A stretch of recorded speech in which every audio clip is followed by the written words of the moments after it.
Hare Krishna. So today we're going to be reading the stories of Krishna, the Supreme Personality of Godhead. These stories are based on Krishna, the Supreme Personality of Godhead, by His Divine Grace A.C. Bhaktivedanta Swami Prabhupada, study of the International Society for Krishna Consciousness, and adapted by Parvati Devidasi for children. The appearance of Lord Krishna, chapter number 1. Once upon a time, the earth goddess, Bhumi, became a cow and went to ask Lord Brahma for help. "The whole world," she cried, "is upset because now there are many kings on earth who are really demons." So Lord Brahma, who is the father of the universe, Bhumi, and all the demigods, went to the ocean of milk to see Lord Vishnu on his planet of Shvetadvip. They all offered their respectful obeisances to Lord Vishnu and chanted the Purusha Sukta prayers. Lord Vishnu said, "Soon I will come down to earth as a son of Vasudeva, along with my brother and sister, Balaram and Yogamaya. All of you demigods should take birth on earth in the Yadu family. Then I will come myself as the Supreme Lord Krishna to save all the devotees and to kill all the demons." Sometime later, Vasudeva, the son of the Yadu king Shurasena, married Devaki, the beautiful daughter of Sena. After the wedding, Devaki's brother, Kamsa, drove them home on a wonderful golden chariot. Accompanying them, there were hundreds of other nice chariots, 200 of her young girlfriends, 15,000 horses, and 400 elephants, nicely decorated with gold and garlands, along with wonderful music from conch shells, bagels, and drums. Suddenly a great voice was heard from the sky. "Kamsa, you are such a fool!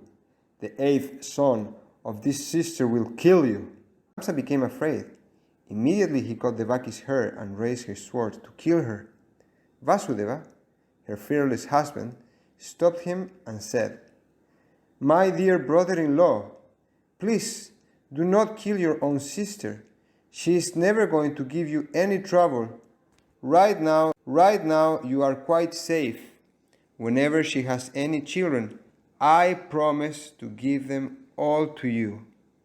Kamsa knew that Vasudeva would keep his promise, so he did not kill her. After Devaki had her first baby, the great devotee Narada Muni came to Kamsa. "Be careful of the friends and demigods born in the families of Vasudeva, Nanda Maharaj, and the cowherd men. They are all getting ready for Krishna to come. He is sure to kill all the demonic kings of the world." Kamsa and his friends were all demons, so they were always afraid of the demigods. And Kamsa was especially very, very afraid that he would be killed by Krishna, who would be born in the Yadu family. He locked Vasudeva, Devaki, and his own father Ugrasena in prison. Then Kamsa made himself the king. He began to disturb the whole Yadu family and even killed the 6 baby boys born to Devaki and Vasudeva, one after another. Krishna's sister, Yogamaya, took away Devaki's 7th baby, Balaram, and put him safely in Vrindavan with Rohini in the house of Nanda and Yashoda. Then Krishna was ready to come as the 8th son of Devaki. The baby Kamsa feared the most.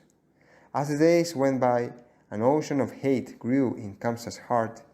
He waited for the birth of the child, hoping to kill him as he had killed Devaki's other 6 sons. He was always thinking of Krishna 24 hours a day, while sleeping, eating, or working, while talking, sitting, or walking. All Kamsa could see around him was Krishna. Devaki became very happy waiting for Krishna's birth. All the demigods and Narada visited her to tell her, "Do not be afraid, Devaki. Your son Krishna can never be killed by the demon Kamsa. Krishna is coming just to kill all the demons everywhere in the world, so his devotees can live peacefully." At the time of Krishna's birth, there were good signs everywhere.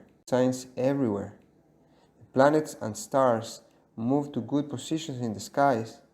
The rivers were full of clear flowing waters, and the lakes were full of lotus flowers. The forests were full of beautiful singing birds and dancing peacocks. The soft winds smelled of sweet flowers. The Brahmana priests found their homes very nice for offering sacrifices and prasad to the Lord. The Gandharvas and Kinnaras began to sing heavenly songs. The Siddhas and Charanas offered prayers. The Apsaras began to dance, and the great sages and demigods showered flowers from the skies.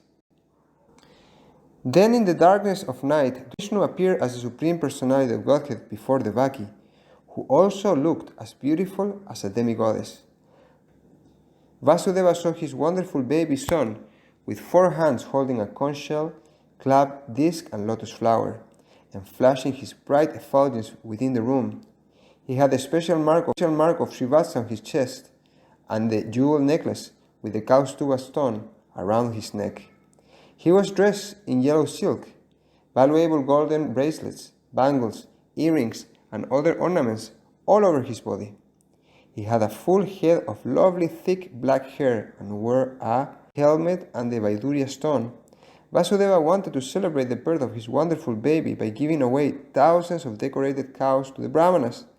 But as he was locked in prison, he simply prayed. He bowed down with folded hands to offer prayers. My Lord, you are the Supreme Personality of Godhead, and you have so kindly appeared in my home to kill the demonic kings of the world like Kamsa. Knowing that you are to kill him and his followers, Kamsa has already killed your 6 baby brothers before you. As soon as he understands that you are here at last, he will try to kill you too. Devaki was very afraid of her brother and prayed, My dear Krishna, please save me from the cruel hands of Kamsa.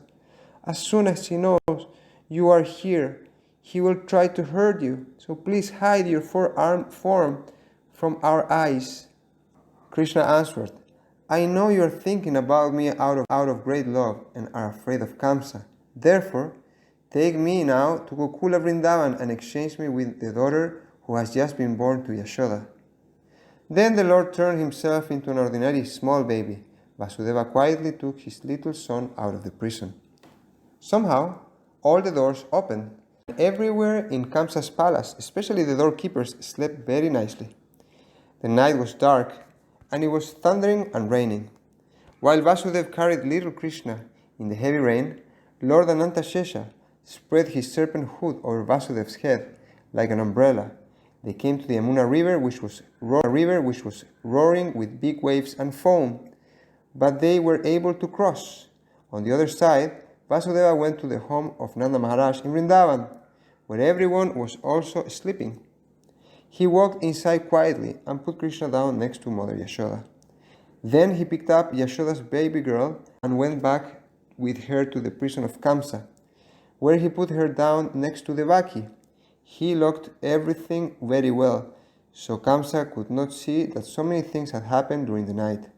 After Vasudeva locked the doors and gates, the gatekeepers woke up and heard the new baby crying. He was standing on end. He jumped out of the bed and cried, Now the cruel death of my life is born. Then he hurried to the prison and to the bed of Devaki and the baby. Quietly Devaki said, My dear brother Kamsa, please do not kill this baby girl. You will not be killed by a girl, but by my 8th son.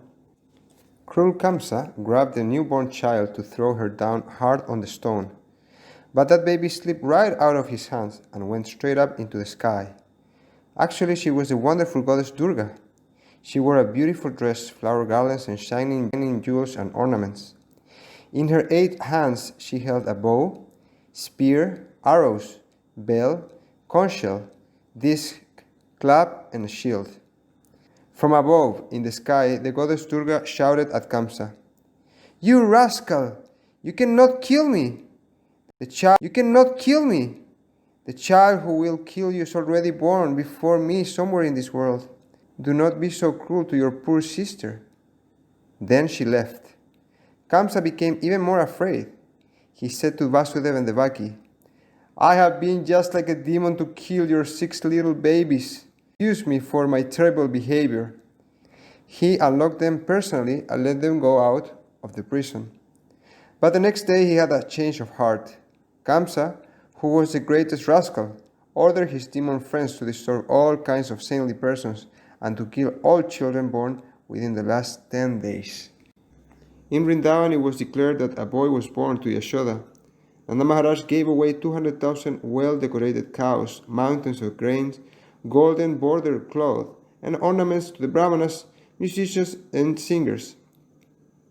The brahmanas chanted Sanskrit hymns for the good fortune of the child. All the cowherd men and their wives, the gopis, dressed up very nicely and brought gifts for the new baby.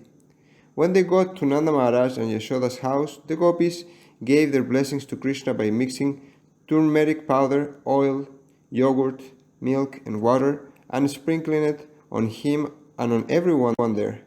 The cowherd men saw the fun, and they in turn joyfully threw yogurt, milk, ghee, and water on the gopis. Then everyone began to throw butter on each other. Nanda Maharaj was very happy to see all of them enjoying Krishna's birth ceremony and prayed to the Supreme Personality of Godhead to protect his child.